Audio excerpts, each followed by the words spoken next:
Hello everyone, how you guys are doing? Welcome to another episode of Ask Giri the Physio Show.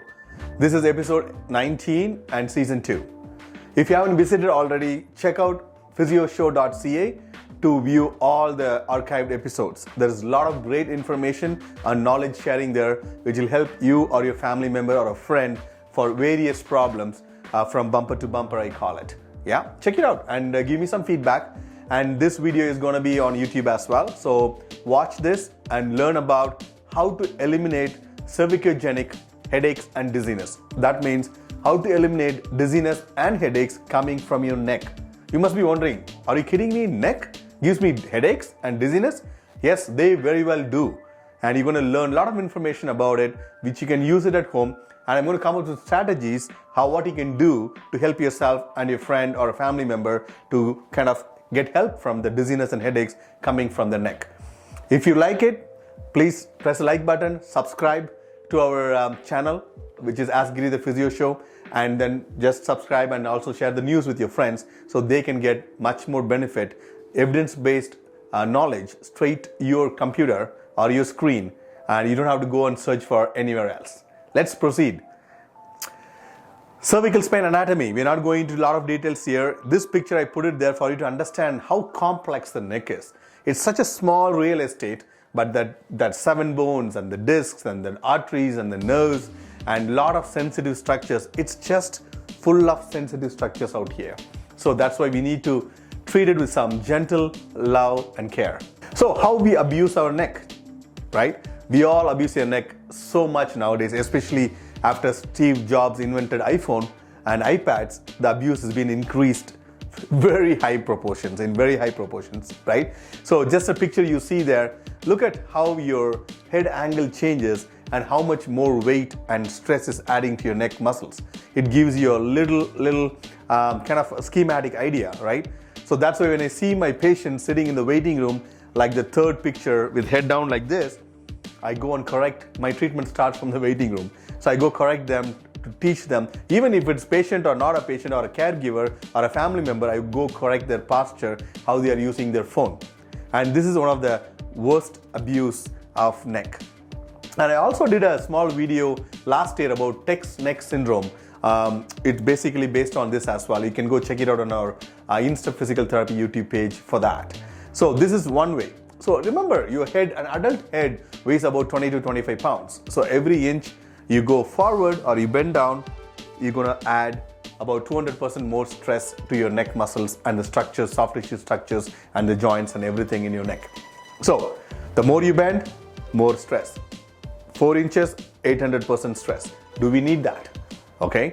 So, and that can be stress. Laptop, a lot of people now, people are working from home quite a bit, right? So working from home, if you're using a laptop, if this is how you're sitting, are you sitting on a dining table or work like this? I always advise my patients to get a laptop tray. It's only $100, but that will alleviate a lot of these problems you see in the slide here. It can be neck, shoulder, mid back pain, lower back pain, elbow, if its elbow is not supported and dropping, elbow tendonitis, wrist and hand, so many things can happen. So here's another way we abuse. Again, how many people are using their iPads like this on the lap, sitting on the chair or the couch?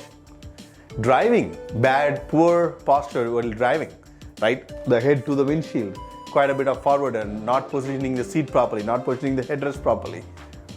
This is all the different ways we abuse our neck. What is cervicogenic dizziness, shortly called as CGD? We do get a lot of referrals here because we are treating dizziness and we are also doing vestibular rehab in the clinic for the last 15-20 years. Sometimes people come to us with a prescription of BPPV, right? Which is benign positional paroxysmal vertigo, which can come from your inner ear issues. A lot of times people don't know how to differentiate vertigo and dizziness. These are two different things, right? Vertigo is you feel like it's spinning, everything is spinning around you. Dizziness, you can be like off balanced and lightheaded and disequilibrium. And your clinician can differentiate for you, ask right questions to get the right answers to identify that. So when a lot of people coming into the clinic with BPPV diagnosis, almost I would say 30-40% of them do not have BPPV. We diagnose them with a cervicogenic dizziness. That means dizziness coming from the neck. So why, how the neck can give you dizziness, right? Because sensory mismatch. There are three systems in our body give information to your brain all the time about your movement and equilibrium. One pair of eyes, right? And then you have one pair of vestibular apparatus in your inner ear, right? And then we have your proprioceptors or somatosensory receptors. It's everywhere in your body, in your muscles, in your joints, in ligaments and tendons. But here, for this particular topic, we're talking about the upper cervical. That means the upper neck, the joint receptors, the mechanoreceptors, the proprioceptors, the joint position sensors. It's all there in your ligaments, in your tendons, in your muscles, in your capsules, and your joints. They always send information to your brain. I'll explain to you this scenario, okay? So you are turning 20 degrees to the right. What happens? Your eyes are telling your brain, hey, John Smith is moved 20 degrees to the right. The brain says tick mark. Next, your vestibular system, your semicircular canals in your inner ear tells your brain, hey, John Smith has just moved 20 degrees to the right. Brain goes, check. Then it's waiting for the response from the neck, your mechanoreceptors from the neck, right?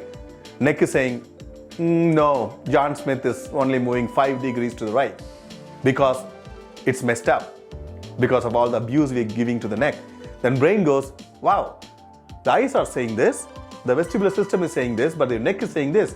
I'm confused. What it does, that sensory mismatch makes you dizzy. I hope that's the easiest way I can explain to you. You understood that point.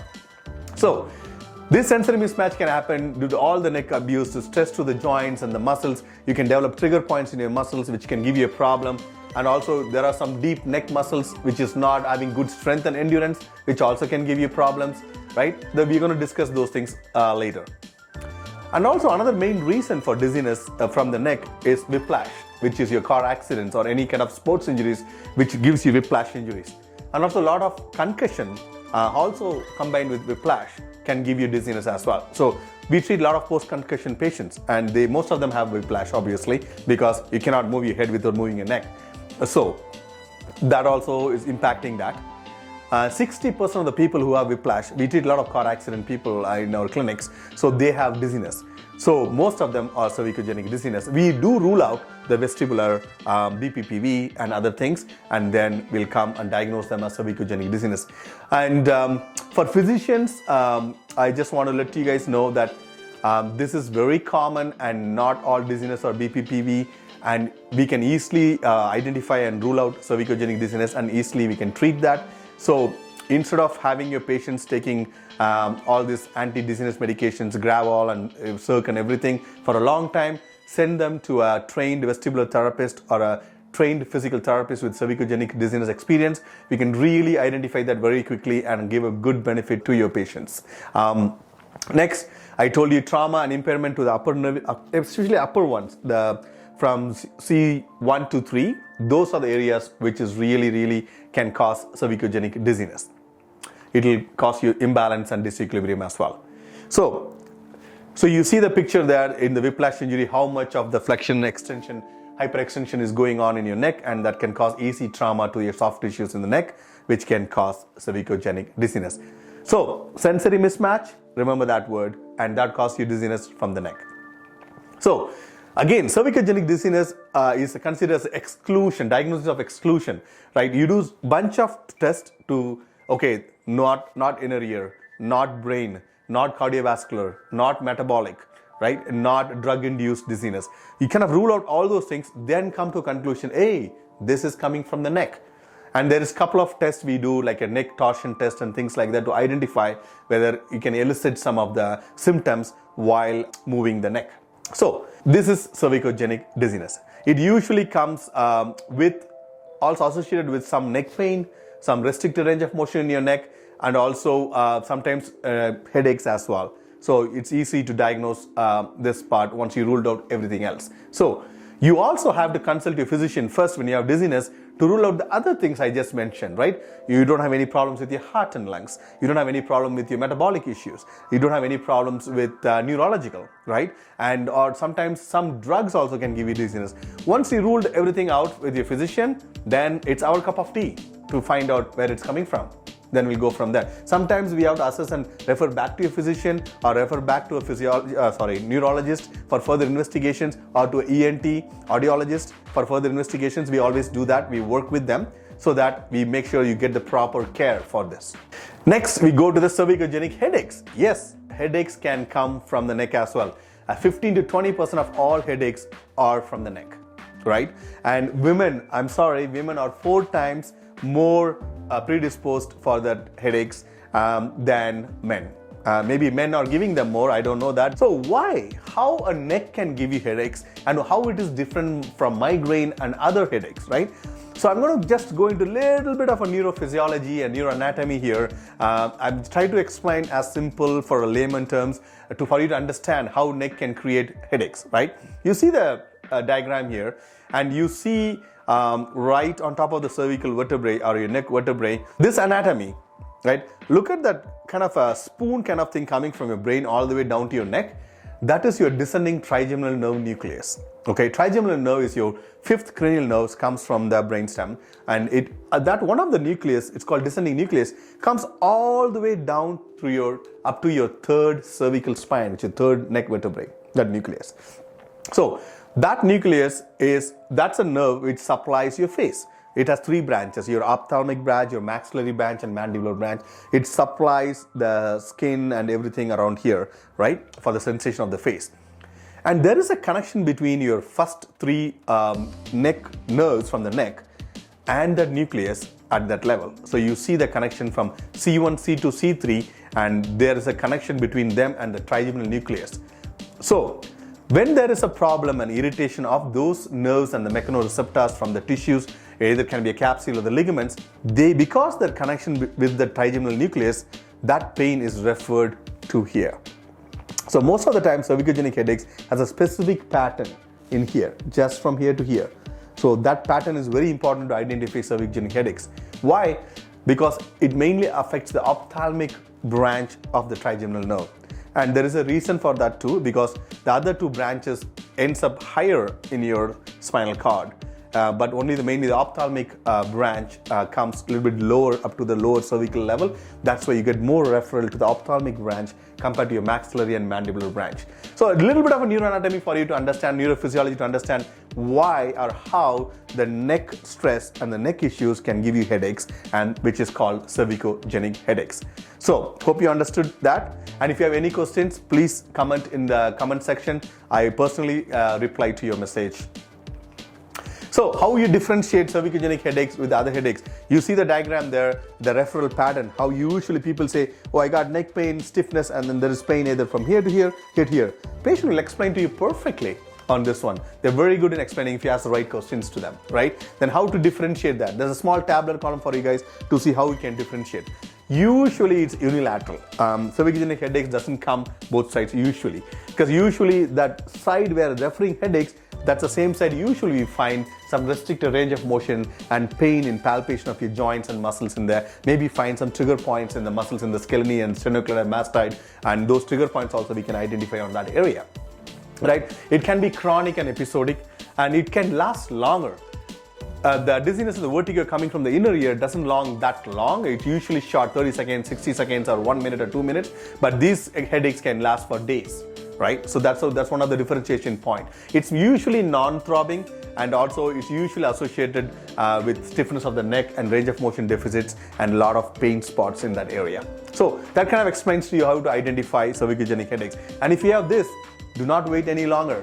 Go see your physiotherapist with experience in treating cervicogenic headaches and dizziness and get benefit out of that, rather than popping pills and being stressed and frustrated, because headaches makes you frustrated and agitated. Your mood changes. You're always like, not your own self, I would say, right? Get treated. It is treatable.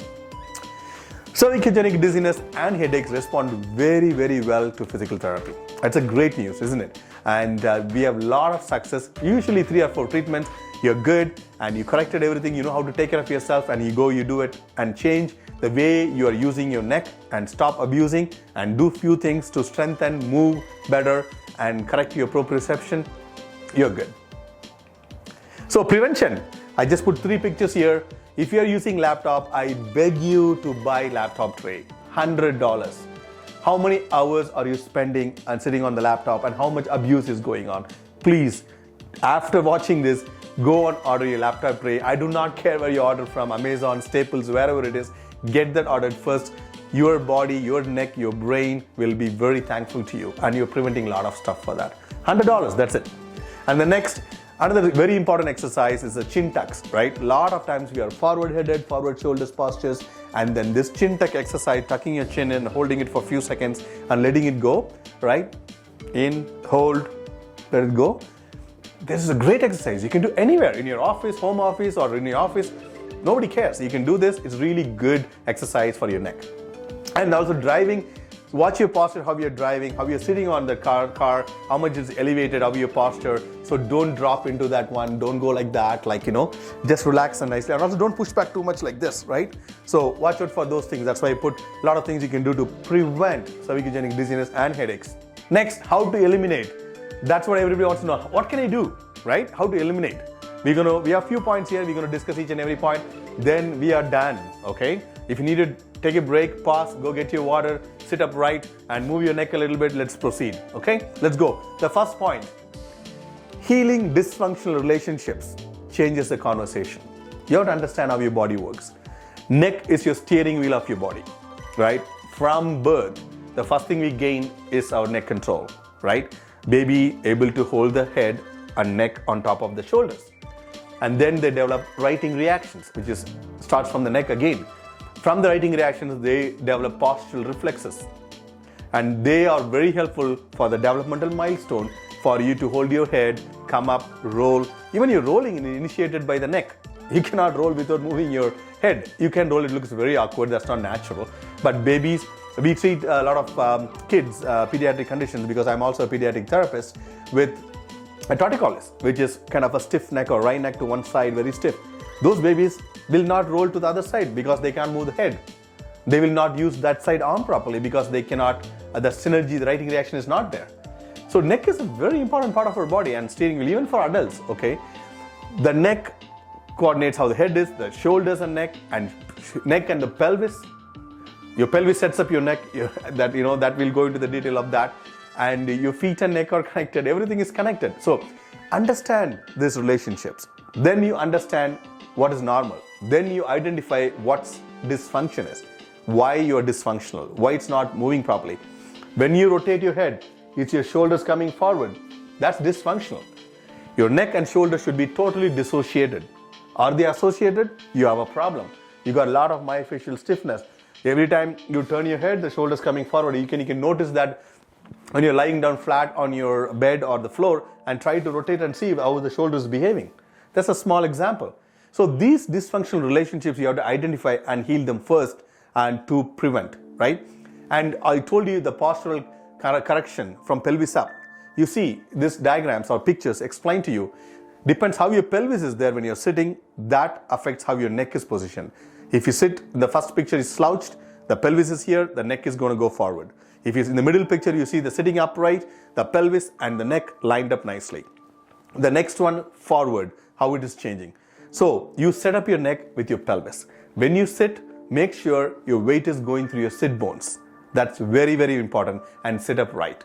If your weight is going through your tailbone, you're sitting too slouched, and that's going to change your spine. That's going to make your head to go forward. So if you're sitting and watching this, just pause and take a moment to see where your weight is going through in your bum.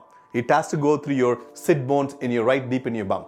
It should not go through your tailbone. So sit up straight, that will change how your neck is. Even in standing, I catch a lot of people standing like this. Okay, they push the shoulders behind the bum is sucked in, the head is here, right? Not good. You got to correct. Again, start from your feet and your pelvis, automatically it sets up your spine and your neck up there. So remember, posture is not about just the neck. It starts from the bottom. Take care of your pelvis. Okay, the next one is deep neck flexor strength and endurance. I find a lot of weakness in these muscles for the people who sit on the desk and work all day and the computers, right? These are deep muscles, the longus colis and capitis, all the deep neck flexors. And we usually test this, how good they are when the patients come with this problem, right? So just lie on your back, tuck your chin in and lift your head off the bed and then see how much you can hold it for without shaking. And also don't forget to breathe. right? If you have a moment, check it right now when you're watching this and see if you can hold it for 25 seconds is great. Anywhere from 25 seconds to 45 seconds. 45 seconds is kind of more ideal. See if you can do it. How long can you hold it? Okay, lie down, put your head down, tuck your chin in, lift your head, not too high, just lift your head off the bed, maintain the chin tuck, breathe nicely, see how long can you hold it. If you can't hold it for 20 seconds, you have a problem. You got to strengthen that muscle. Very important for everybody who works with the computers, or you're reading a lot, or you're a student, you need this. This is one of the best home exercise for this problem, right? And then we can increase the time duration and everything for this. The next point is neck active range of motion, right? Mobility is different than stretching, right? If I'm going to stretch this is different. Flexibility is different. But I emphasize mobility over flexibility because more important to move your joints in the range we don't, right? You ask yourself, how many times have you looked up in a day? Sometimes we go without looking up, not even once in a day. And then we have so many joints and muscles for that work. So the first thing I tell my patient is look up when you work even, look up all the way up, your nose is parallel to the ceiling at least 5 to 10 times a day. Rotate all the way to the end 5 to 10 times a day. Go sideways 5 to 10 times a day. Mobility, I'm not talking about stretch at all. I'm not asking you to hold anything. Just move. That's very, very important. A lot of people don't do that. They just do a couple of stretches, that's it. But mobility is more important than the flexibility. Next point is isometrics. So it is static holding of your muscle work. So you can do it by yourself. Just push against your hand, hold for 10 seconds. You're going sideways, then come forwards, then go backwards. So all these things you can try to activate those muscles responsible for that actions. So you're keeping them nicely fired and not deconditioned, right? It's a great thing to do. Very simple, it takes like 2 minutes to do that. And you do like, a couple of mobility, couple of isometrics, couple of chin tucks and lifts. You have done your work for your neck. The neck which serves you, the neck which steers you, okay? And the neck which holds your brain, the most important part of your body.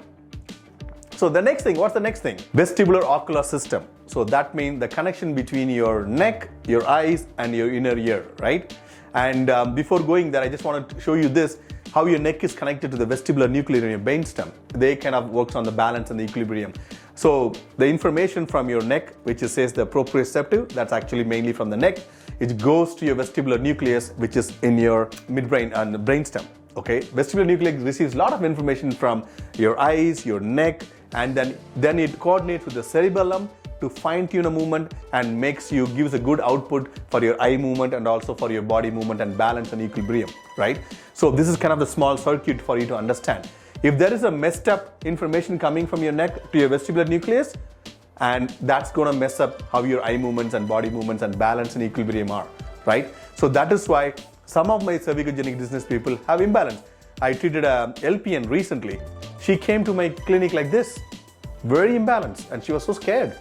And you wonder what's going on. Yes, this problem can give you a lot of imbalance as well because of this reason, because your neck is connected to your vestibular nucleus. So, and also it affects your eye movements too. Some of the people will have eye problems, gaze stability issues and problems with the movements of the eyes and coordination of the eye movements. So we put them through some vestibulo-ocular motor exercises, gaze stability exercises.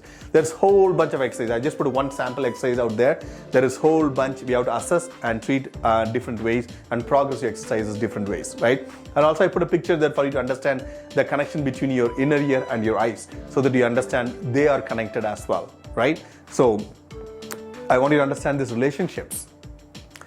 Okay, next one is on the list, how to eliminate is joint position sense error identification and exercises.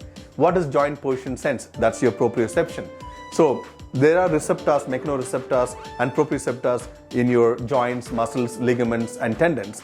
They inform, I told you, your brain, how you're moving, how much you're moving and everything. If that is messed up, then you're going to have a problem. So we do a test like this. We put a laser thing on your head and we have the chart in the clinic. We examine, we test to let you to move and come back and see if you can stop on the bullseye or not. Depends how far you're off from the bullseye, we know whether you have a joint position error or not, sense error or not. Once we identify that, we train. We train the same way. You have to track different objects and different kind of lines on different directions to train that proprioceptive system in your neck with the laser pointer. And we do quite a bit of that on the ground, on the foam, challenging foot positions. There's so many things we do with this. It's just an example how we do things. So these are the things to eliminate. To summarize, don't abuse your neck, change how you do things. Laptops, desktop, phone use, check on that. Move your neck, chin tucks, work on the deep neck flexes, right? And position yourself properly, pelvis and the neck, don't forget that. And then just be happy without headaches and dizziness. And if you have any questions, consult your physician and consult your physiotherapist who has experience in cervicogenic dizziness. Then you don't have to live with it at all. You can easily get treated for this. You don't have to take medications every day for these problems. I want to finish this. The last question. What is your screen time, my dear? What's your screen time? Check it out. What does that tell you? 4 hours, 32 minutes, I put a slide there for screen time. That means 4 hours, 32 minutes, your head has been in this position. 4 hours, 32 minutes, your 25 pounds head has been forward about 3 inches, which is 600% more stress through your neck. 600% more stress your neck for 4 hours, 32 minutes. You have that number right there. How you want to change it? Would you like to reduce it? Would you like to bring the phone up here? It might look awkward, but you are saving a lot of trouble. With that, I leave you with that thought, and I can't wait to see you until the next episode coming up end of this month. If you like this, with informational, please make use of it and spread the word around there that you don't have to live with it. See ya. Bye.